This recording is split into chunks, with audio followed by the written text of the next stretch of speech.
magic. Black magic ಮಾಂತ್ರಿಕ ಅಭ್ಯಾಸದ ಪುರಾತನ ರೂಪವಾಗಿದೆ. ಇದನ್ನ ನಮ್ಮ ಪೂರ್ವಿಕರಿಂದಲೂ ಉಪಯೋಗಿಸುತ್ತಿರುವ ತಂತ್ರ. ಈ ಒಂದು ಬ್ಲ್ಯಾಕ್ ಮ್ಯಾಜಿಕ್ ನಿಂದ ಯಾವುದೇ ಒಬ್ಬ ವ್ಯಕ್ತಿಯನ್ನು ನಾಶ ಮಾಡಲು ಮಾಡುವ ಒಂದು ಪ್ರಕ್ರಿಯೆ ಅಂತ ಹೇಳ್ಬೋದು. ಈ ಒಂದು ಬ್ಲ್ಯಾಕ್ ಮ್ಯಾಜಿಕ್ ದುಷ್ಟಶಕ್ತಿಗಳು ಹಾಗೂ ನೆಗೆಟಿವ್ ಎನರ್ಜಿಗಳೊಂದಿಗೆ ಸಂಪರ್ಕವನ್ನ ಹೊಂದಿದೆ. ಬ್ಲ್ಯಾಕ್ ಮ್ಯಾಜಿಕ್ ಹಲವಾರು ವಿಭಿನ್ನ ಅಂಶಗಳು ಮತ್ತು ಅಭ್ಯಾಸಗಳಿಂದ ಕೂಡಿವೆ. ಇದರ ಅತ್ಯಂತ ಸಾಮಾನ್ಯ ವಿಧಗಳಲ್ಲಿ ನೈಕ್ರೋಮ್ಯಾನ್ಸಿ, ಕಾಗುಣಿತ, ಭವಿಷ್ಯ ಜ್ಞಾನ ಮತ್ತು ಜ್ಯೋತಿಷ್ಯ ವಾಚನಗೋಷ್ಠಿಗಳು ಸೇರಿವೆ.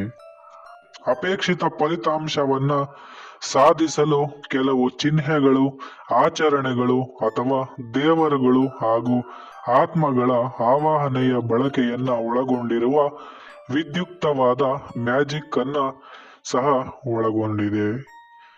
ಬ್ಲಡ್ ಮ್ಯಾಜಿಕ್ ಎನ್ನುವುದು ಮಾಟ ಮಂತ್ರದ ಮತ್ತೊಂದು ರೂಪವಾಗಿದ್ದು, ಆಕ್ಟ್ನಿಂದ ಶಕ್ತಿ ಅಥವಾ ಜ್ಞಾನವನ್ನ ಪಡೆಯಲು ಪ್ರಾಣೆಯನ್ನು ತ್ಯಾಗ ಮಾಡುವುದನ್ನು ಒಳಗೊಂಡಿರುತ್ತದೆ. ವಿವಿಧ ಫಲಿತಾಂಶಗಳಿಗೆ ಬದಲಾಗಿ ದೆವ್ವಗಳು ಮತ್ತು ಇತರ ಘಟಕಗಳಂತಹ ಡಾರ್ಕ್ ಫೋರ್ಸ್ ಗಳನ್ನ ಪ್ರಚೋದಿಸುವುದನ್ನು ಒಳಗೊಂಡಿರುವ ಕೆಲವು ರೀತಿಯ ಮಾಟ ಮಂತ್ರಗಳು ಇವೆ. ಕಾಣದ ಶಕ್ತಿಗಳು ಮತ್ತು ಶಕ್ತಿಗಳನ್ನು ಟ್ಯಾಪ್ ಮಾಡುವ ಸಾಮರ್ಥ್ಯದಿಂದಾಗಿ ಅನೇಕ ಜನರು ಮಾಟ ಮಂತ್ರಕ್ಕೆ ಆಕರ್ಷಿತರಾಗುತ್ತಾರೆ.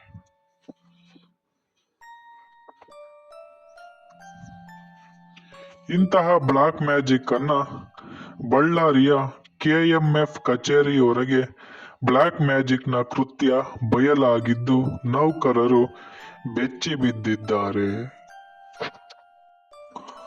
ಬಳ್ಳಾರಿಯ ಕರ್ನಾಟಕ ಮಿಲ್ಕ್ ಫೆಡರೇಷನ್ ಆಡಳಿತ ಕಚೇರಿಯ ಹೊರಗೆ ಮಾಂತ್ರಿಕ ಆಚರಣೆಗಳು ಪತ್ತೆಯಾಗಿದ್ದು, ನೌಕರರು ಭಯಪಟ್ಟಿದ್ದಾರೆ. ಅಲ್ಲಿ ಬೆಳಗ್ಗೆ ನೋಡಿದಂತಹ ಸಿಬ್ಬಂದಿ ಅಲ್ಲಿ ಕಪ್ಪು ಗೊಂಬೆ, ಮೊಳೆಗಳಿಂದ ಹೊಡೆದ ದೊಡ್ಡ ಕುಂಬಳಕಾಯಿ, ತೆಂಗಿನಕಾಯಿ, ನಿಂಬೆ ಹಣ್ಣು, ಕೇಸರಿ ಮತ್ತು ಕೆಂಪು ಸಿಂಧೂರ ಸೇರಿದಂತೆ ಹಲವಾರು ವಿಲಕ್ಷಣ ವಸ್ತುಗಳನ್ನ ನೋಡಲಾಯಿತು.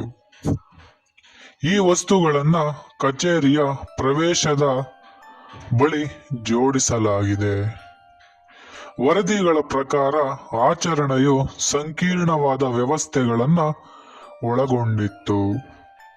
ಉದಾಹರಣೆಗೆ, ಸಣ್ಣ ಕಲಶದಂತಹ ರಚನೆಯ ಸುತ್ತಲೂ ದಾರವನ್ನ ಸುತ್ತುವುದು, ತೆಂಗಿನಕಾಯಿಗೆ ತಾಯಿತ ಚೀಲವನ್ನ ಜೋಡಿಸುವುದು ಮತ್ತು ಮುಚ್ಚಳದ ಮೇಲೆ ಚಿಹ್ನೆಗಳು ಅಥವಾ ಬರಹಗಳನ್ನ ಕೆತ್ತುವುದು. ವಸ್ತುಗಳು ಸಿಂಧೂರದಿಂದ ಮುಚ್ಚಲ್ಪಟ್ಟವು ಮತ್ತು ಕುಂಬಳಕಾಯಿ, ನಿಂಬೆಹಣ್ಣುಗಳಿಗೆ ಮೊಳೆಗಳನ್ನ ಹೊಡೆಯಲಾಗಿತ್ತು. CCTV ಕ್ಯಾಮೆರಾಗಳು ಮತ್ತು ಸೆಕ್ಯೂರಿಟಿ ಗಾರ್ಡ್ಗಳ ಉಪಸ್ಥಿತಿಯ ಹೊರತಾಗಿಯೂ ಯಾವುದೇ ಅನುಮಾನಾಸ್ಪದ ಚಟುವಟಿಕೆಯ ದೃಶ್ಯಾವಳಿಗಳು ಅಥವಾ ಯಾವುದೇ ಭದ್ರತಾ ಸಿಬ್ಬಂದಿ ಘಟನೆಗೆ ಸಾಕ್ಷಿಯಾಗಿಲ್ಲ. ಇದು ಆಚರಣೆಯ ಸುತ್ತಲಿನ ನಿಗೂಢತೆಯನ್ನ ಹೆಚ್ಚಿಸಿದೆ. ಏಕೆಂದರೆ ಈ ಕೃತ್ಯವನ್ನು ಯಾವಾಗ ಅಥವಾ ಯಾರು ನಡೆಸಿದರು ಎಂಬುದರ ಕುರಿತು ಯಾರಿಗೂ ಯಾವುದೇ ಸುಳಿವು ಸಿಕ್ಕಿಲ್ಲ.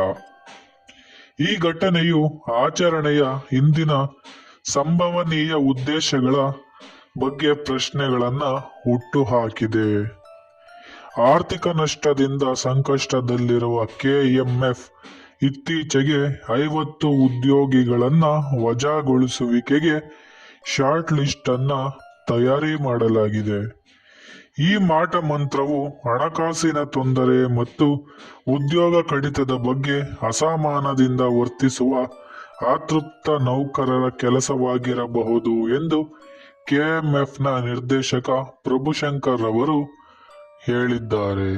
ಇನ್ನು ಕೆಲವು ಸ್ಥಳೀಯ ನಿವಾಸಿಗಳು ಮತ್ತು ನೌಕರರು ಈ ಆಚರಣೆ ರಾಜಕೀಯ ಉದ್ದೇಶಗಳನ್ನು ಹೊಂದಿರಬಹುದು ಎಂದು ಹೇಳಿದ್ದಾರೆ. ಈ ಪ್ರದೇಶದಲ್ಲಿ ರಾಜಕೀಯ ಹಿಡಿತ ಸಾಧಿಸಲು ಕೆಲವು ಬಣಗಳು ಮಾಟಮಂತ್ರವನ್ನು ಬಳಸಿರಬಹುದು ಎಂದು ಊಹಾಪೋಹಗಳು ಹುಟ್ಟಿಕೊಂಡಿವೆ.